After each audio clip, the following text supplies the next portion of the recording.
오늘 우리에게 하나님께서 주시는 말씀 사도행전 10장 19절로 20절까지 말씀입니다. 베드로가 그 환상에 대하여 생각할 때에 성령께서 그에게 말씀하시되 두 사람이 너를 찾으니 일어나 내려가 의심하지 말고 함께 가라. 그들을 보내었느니라 하시니. 아멘. 자, 하나님의 인도하심의 방법에는 여러 가지가 있습니다. 그래서 이번 주간 지금까지 나눴던 말씀들을 정리해 본다면 하나님의 인도하심은 말씀과 성령을 통해 인도하시지만 그 인도하시는 길은 하나님을 경외하는 참된 지혜를 소유한 길이라는 것을 우리가 지금까지 함께 말씀을 통해 나누었는데요.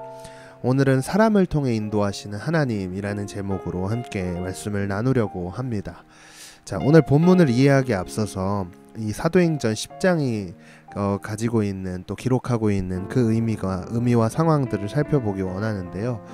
당시에 가이사랴라는 지역에 거주하고 있는 이달리아 부대 군대의 백부장이었던 고넬료라고 하는 사람이 있었어요.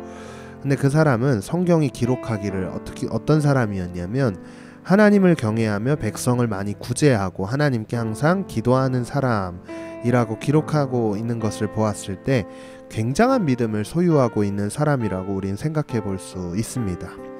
그렇게 깊은 믿음을 가지고 있던 고넬료를 찾아온 하나님의 사자는요, 예수님의 제자였던 베드로를 찾아가라고 명령하게 됩니다. 그렇게 고넬료는 베드로를 만나러 가는데요. 그를 만나러 가던 와중에 베드로는 기도하기 위해 성 지붕에 올라가게 됩니다.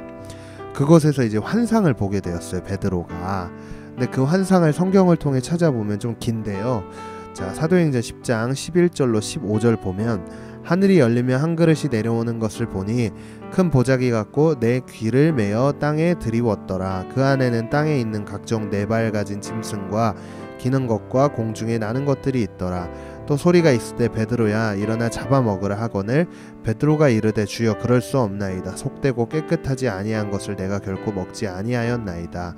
한데 또 두 번째 소리가 있을 때 하나님께서 깨끗하게 하신 것을 내가 속되다 하지 말라 하더라. 자, 이 말씀이 길지만 어떤 걸 의미하고 있냐면요, 이제 말씀에서 살펴본 것 같이 하나님께서 네 발 가진 짐승을 잡아먹으라고 명령을 합니다. 그런데 그 짐승은요 거룩하지 못하기 때문에 거룩한 하나님의 백성으로서 먹어서는 안 될 음식으로 베드로는 판단을 한 거예요. 그래서 하나님께 이 음식을 먹지 못합니다 라고 이야기를 하는데요, 하나님께서 깨끗하게 하신 것을 속되다 라고 하지 말라고 우리 하나님께서는 베드로에게 이야기하고 있는 장면인데요. 이게 바로 베드로가 본 환상입니다. 그리고 이 환상을 본 이후에 성령은요 이제 그 환상에서 깨어난 베드로를 찾아오셔서 그를 향해 본문에서 이렇게 기록하고 있죠.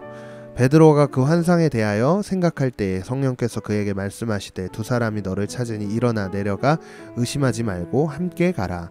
내가 그들을 보내었느니라 하시니. 자, 환상도 받고 환상을 보고 나자마자 성령이 베드로를 찾아온 거예요. 찾아오자마자 야, 누군가가 너를 찾아올 거니까 너는 그들을 빨리 만나라.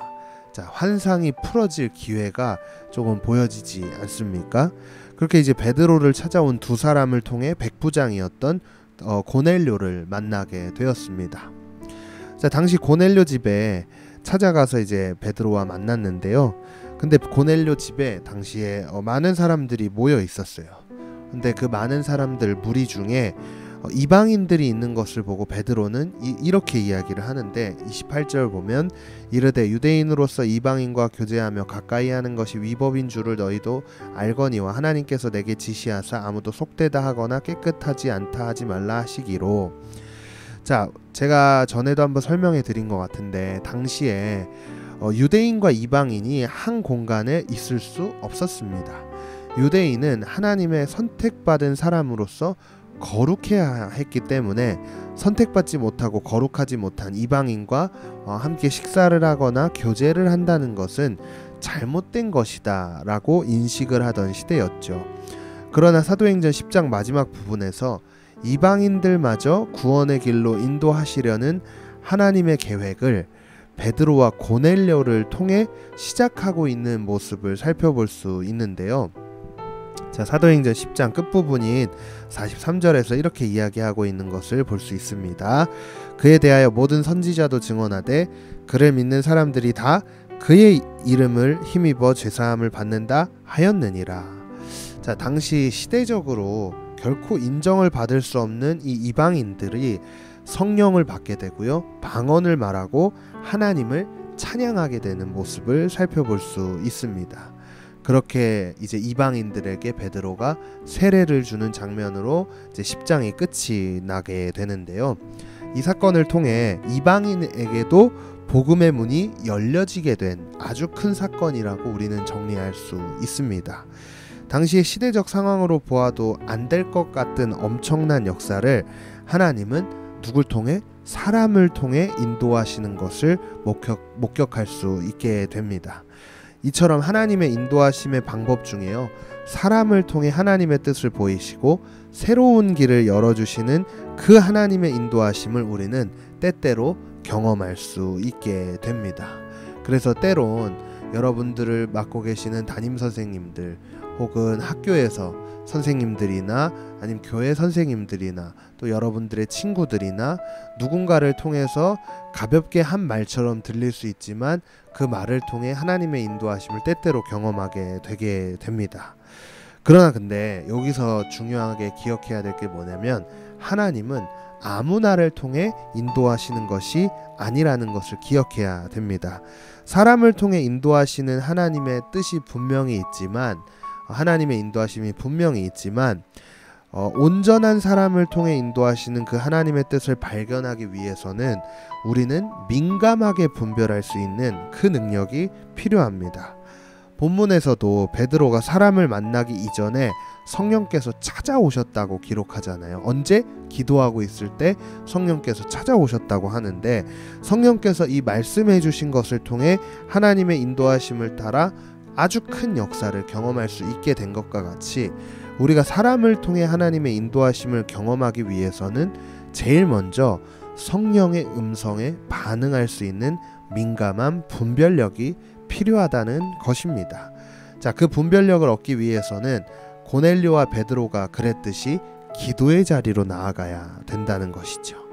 그래서 오늘 사람을 통해 인도하시는 하나님을 경험하기 위해 성령의 음성에 반응할 수 있는 그 민감한 분별력을 달라는 기도로 오늘 하루 사람을 통해 하나님의 길로 인도하시는 그 능력을 경험할 수 있는 그런 하루가 되기를 간절히 소망합니다. 함께 마음을 모아 기도하겠습니다. 하나님, 사람을 통해 인도하시는 하나님의 계획을 바라볼 수 있도록 인도하심에 감사를 드립니다.